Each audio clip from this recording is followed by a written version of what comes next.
ನಾವು ಬಂದಿದ್ದು ತಿಳಿಯಲಿಲ್ಲವೇ? ನೀನು ಮೂಢತನದ ಪ್ರಾಣಿಯೇ ನೀನು. ಇದು ಬ್ರಹ್ಮರ್ಷಿಗೆ ಆದ ಅವಮಾನ. ಇದಕ್ಕೆ ಪ್ರಾಯಶ್ಚಿತ ರೂಪವಾದ ಶಿಕ್ಷೆ ಆಗಲೇಬೇಕು.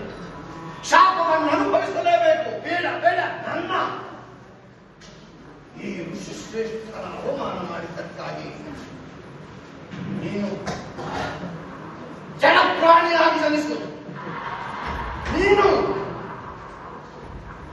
ಆನೆಯಾಗಿ ಜನಿಸು.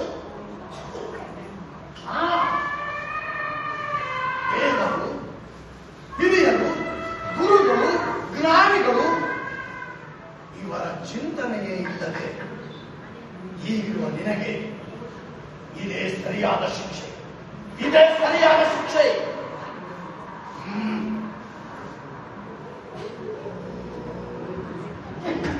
ಸ್ವಾಮಿ ಸ್ವಾಮಿ